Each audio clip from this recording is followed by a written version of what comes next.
اعوذ باللہ من الشیطان الرجیم بسم اللہ الرحمن الرحیم۔ موت کی ماہیت۔ موت کیا ہے؟ کیا موت نیستی، نابودی، فنا اور انہدام کا نام ہے، یا تحویل و تغیر اور ایک جگہ سے دوسری جگہ انتقال اور ایک عالم سے دوسرے عالم میں منتقلی کو موت کہتے ہیں؟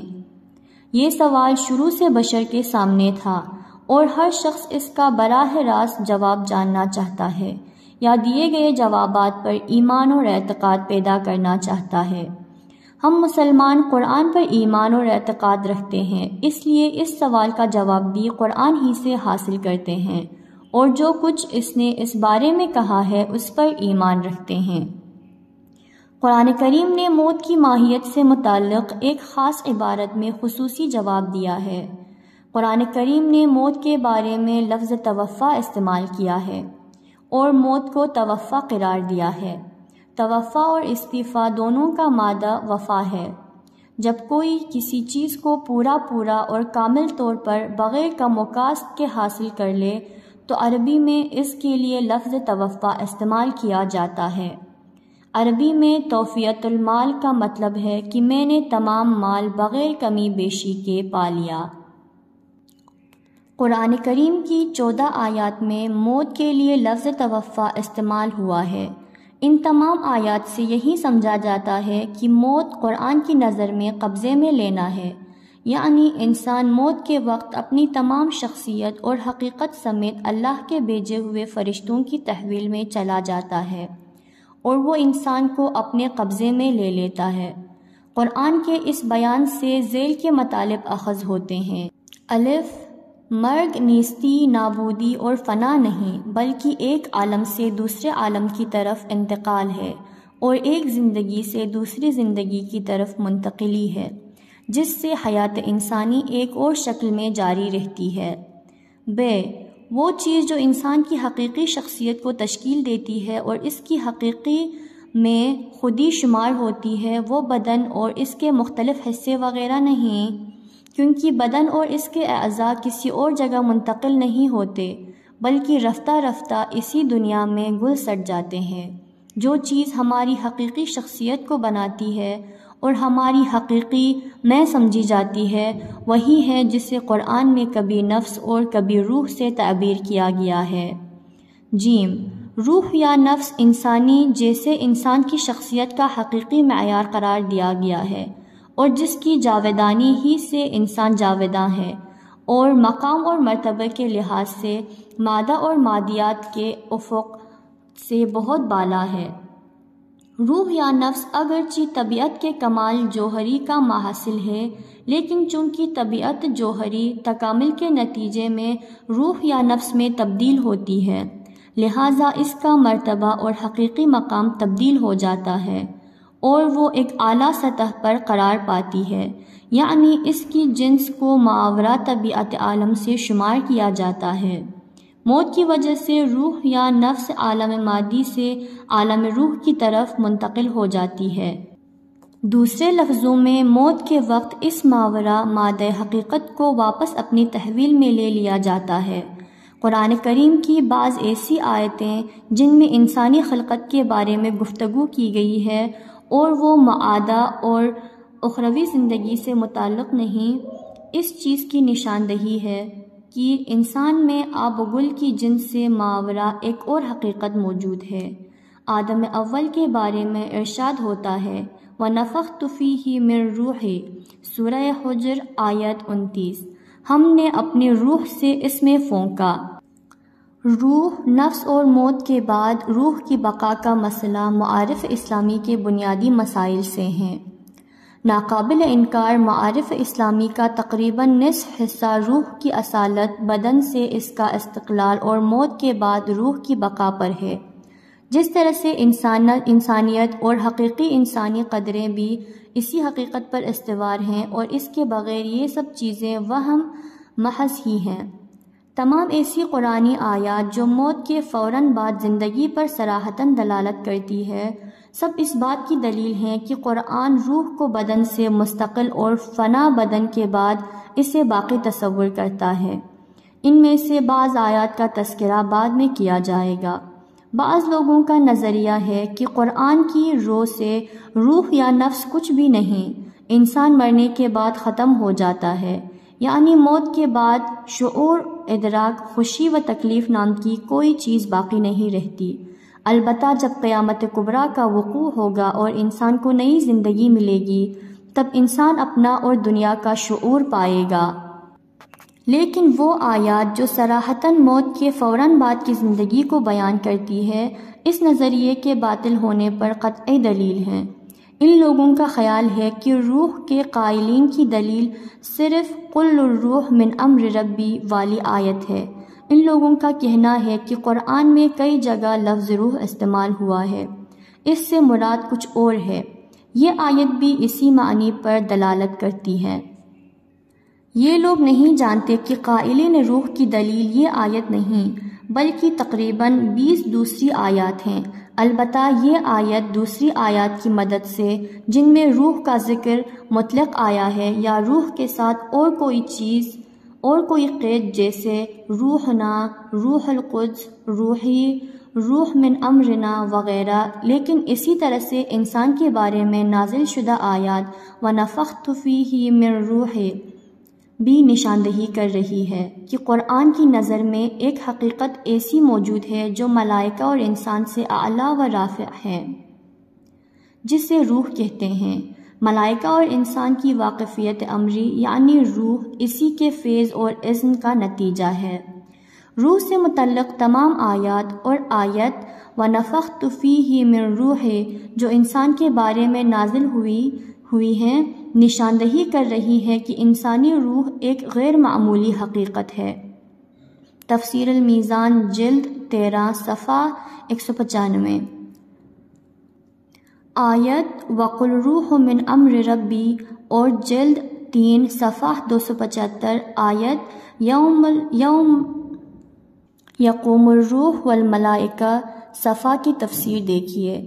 فقط قرآن ہی متعدد آیات میں اصالت روح پر دلالت نہیں کرتا، بلکہ کتب حدیث، دعا اور نہج البلاغہ میں رسالت مآب صلی اللہ علیہ وآلہ وسلم اور ائمہ اطہار علیہم السلام بھی متواتراً اس بات کی تائید کی ہے۔ حقیقت یہ ہے کہ روح کا انکار مغرب کا ایک متعفن اور کثیف خیال ہے، جس کا سرچشمہ ان کی مادیت اور محسوسات کی طرف میلان ہے۔ افسوس ہے کہ قرآن کریم کے بعض حسن نیت رکھنے والے پیروکاروں کو بھی یہ خیال دامن گیر ہو چکا ہے۔ اب ہم نمونے کے طور پر ان چند آیات کا ذکر کریں گے جن میں موت کو توفیٰ سے تعبیر کیا گیا ہے۔ ان میں سے بعض آیات میں بلا فاصلہ موت کے بعد کچھ بنیادی اعمال کو انسان سے نسبت دی گئی ہے، جیسے مکالمات، تمنا اور تقاضے۔ ان 4 آیات میں سے 3 کا ہم ذکر کریں گے جن میں توفیٰ استعمال کیا گیا ہے۔ ان الذین توفاہم الملائکۃ ظالمی انفسہم قالوا فیما کنتم قالوا کنا مستضعفین فی الارض قالوا الم تکن ارض اللہ واسعۃ فتہاجروا فیہا فاولئک مأواہم جہنم وساءت مصیرا۔ سورہ نساء آیت 97۔ بے شک ان لوگوں کو جو اپنے آپ پر ظلم کرتے تھے فرشتوں نے کامل طور پر اپنے قبضے میں لیا۔ فرشتوں نے ان سے پوچھا یہ تم کس حال میں مبتلا تھے؟ وہ کہیں گے کہ ہم زبوں حال لوگ محیط اور معاشرے کے زیر دست اور محکوم تھے۔ فرشتوں نے ان سے پوچھا کیا خدا کی زمین وسیع نہ تھی کہ تم اس میں ہجرت کرتے؟ یہ وہ لوگ ہیں جن کا ٹھکانہ جہنم اور ان کا انجام برا ہے۔ یہ آیت ان لوگوں کے بارے میں ہے جو کہ نامساعد حالات میں زندگی گزار رہے تھے، جبکہ کچھ لوگ ان حالات اور معاشرے کو اپنی مرضی سے چلا رہے تھے، اور یہ کمزور لوگ اپنے محیط اور معاشرے کے محکوم تھے۔ اب اسی بات کو بطور رغت پیش کر رہے ہیں کہ حالات نامساعد تھے، معاشرہ فاسد تھا اور ہم کچھ نہیں کر سکتے تھے۔ یہ لوگ بجائے اس کے کہ اپنے معاشرے اور محیط کو تبدیل کریں، اور اگر تبدیل کرنے کی طاقت نہیں رکھتے تو خود کو ایسے فاسد معاشرے کی دلدل سے بچانے کی کوشش کریں اور کسی بہتر اور اچھے محیط و معاشرے میں چلے جائیں جبکہ وہ اسی معاشرے میں رہے اور اپنے آپ کو اسی معاشرے کے حالات کے سپرد کر دیا اور معاشرے کی برائیوں میں غرق ہو گئے۔ اللہ کے بھیجے ہوئے فرشتے ان کو اپنی تحویل میں لینے کے بعد ان سے گفتگو کر رہے ہیں اور ان کے عذر کو ناقابل قبول قرار دے رہے ہیں، کیونکہ انہوں نے کم از کم وہ کام بھی انجام نہ دیا جو ان کے بس میں تھا، یعنی کسی بہتر معاشرے کی طرف ہجرت نہیں کی۔ فرشتے انہیں سمجھا رہے ہیں کہ جو ظلم تم پر ہوا اس کے ذمہ دار خود تم ہی ہو، یعنی اپنے گناہوں کے مسئول تم خود ہو۔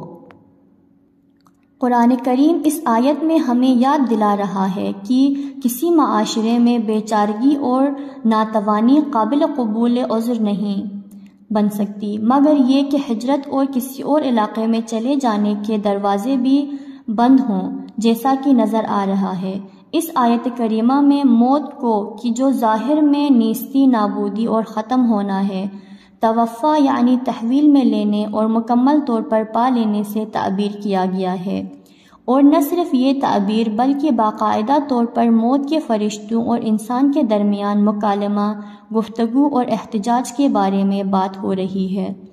واضح ہے کہ اگر انسان کی حقیقت باقی نہ ہو اور انسان کی تمام تر حقیقت لاشعب حس و شعور سے عبارت ہو تو مکالمہ کوئی معنی نہیں رکھتا۔ یہ آیت ہمیں سمجھا رہی ہے کہ انسان جب اس جہان اور اس عالم سے چلا جاتا ہے تو ایک اور طرح کی آنکھ، کان اور زبان کے ذریعے سے ایک نامرئی مخلوق یعنی فرشتوں سے گفت و شنید کرنے میں مشغول ہو جاتا ہے۔ وَقَالُوا إِذَا ضَلَلْنَا فِي الْأَرْضِ أَإِنَّا لَفِي خَلْقٍ جَدِيدٍ بَلْ هُمْ بِلِقَاءِ رَبِّهِمْ كَافِرُونَ قُلْ يَتَوَفَّاكُمْ مَلَكُ الْمَوْتِ الَّذِي وَكُلِّ بِكُمْ ثُمَّ إِلَى رَبِّكُمْ تُرْجَعُونَ۔ سورہ سجدہ آیت 10-11۔ انہوں نے کہا کہ جب ہم مٹی میں مل چکے ہوں گے تو کیا ہم پھر نئے سرے سے پیدا کیے جائیں گے؟ یہ باتیں بہانہ ہے۔ حقیقت یہ ہے کہ آرزو عناد اپنے رب کی ملاقات کے منکر ہیں۔ کہہ دو، موت کا وہ فرشتہ جو تم پر مقرر کیا گیا ہے تم کو پورے کا پورا اپنے قبضے میں لے لے گا، پھر تم اپنے رب کی طرف پلٹا دیے جاؤ گے۔ اس آیت میں قرآن کریم معاد اور حیات اخروی کے منکرین کے ایک اعتراض اور اشکال کو ذکر کر کے اس کا جواب دے رہا ہے۔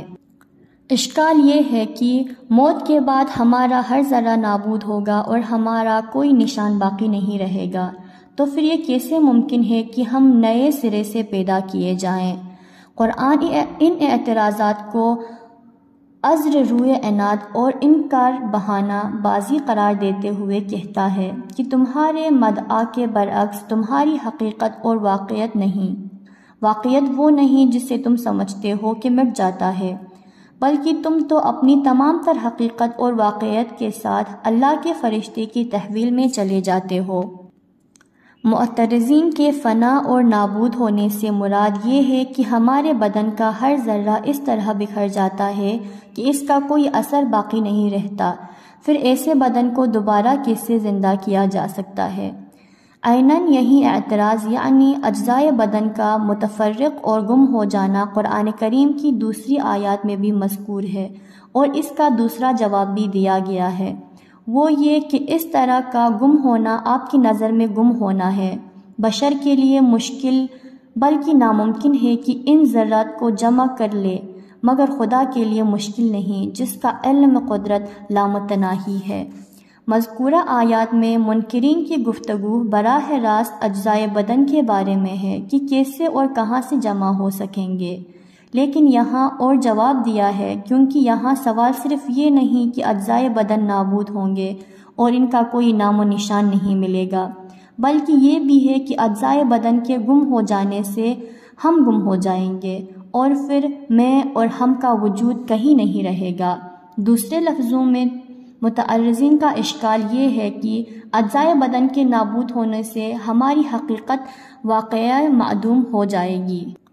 قرآن جواب میں یوں فرما رہا ہے، تمہارے گمان کے برخلاف تمہاری حقیقی اور واقعی شخصیت کبھی گم ہی نہیں ہوتی، جو تلاش کی ضرورت پڑے وہ تو پہلے ہی سے اللہ کے فرشتوں کے قبضے میں ہوتی ہے۔ اس آیت میں بھی کمال صراحت کے ساتھ انسان کے اجزائے بدن کے فنا ہونے کے باوجود اس کی حقیقت واقع یعنی روح کی موت کے بعد بقا کا تذکرہ ہے۔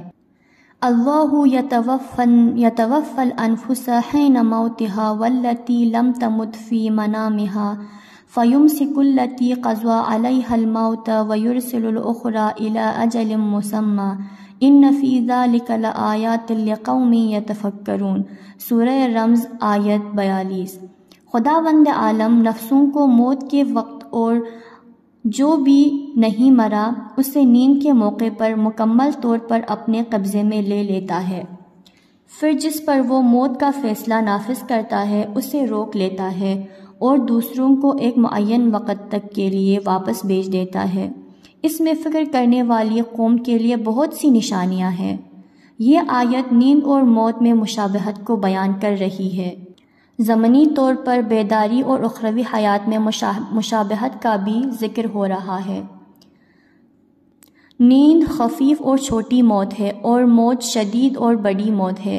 دونوں مراحل میں انسانی روح اور نفس کا ایک مقام سے دوسرے مقام کی طرف انتقال ہے، اس فرق کے ساتھ کہ نیند کی حالت میں انسان غالباً غفلت میں ہوتا ہے اور بیداری کے بعد اسے معلوم نہیں ہوتا کہ حقیقتاً وہ ایک سفر سے لوٹا ہے۔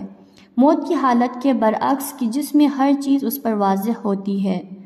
تینوں آیات میں سے کلاماً سمجھا جا سکتا ہے کہ موت کی حقیقت قرآن کی روح سے نیستی نابودی فنا ہونا نہیں بلکہ ایک عالم سے دوسرے عالم کی طرف انتقال ہے۔ ضمنی طور پر نیند کی ماہیت اور حقیقت بھی قرآنی نقطہ نگاہ سے واضح ہو گئی ہے کہ نیند اگرچہ جسمی و ظاہری لحاظ سے طبیعت کی قوتوں کی تعطیل کا نام ہے لیکن روحانی اور نفس کے لحاظ سے باطن و ملکوت کی طرف ایک طرح کا رجوع اور گریز ہے۔ سائنس کی نظر میں نیند کا مسئلہ بھی موت کے مسئلے کی طرح محجول الحقیقت ہے۔ اس سلسلے میں سائنس صرف یہ کہتی ہے کہ نیند جسمانی انفعالات کا نام ہے جو بدن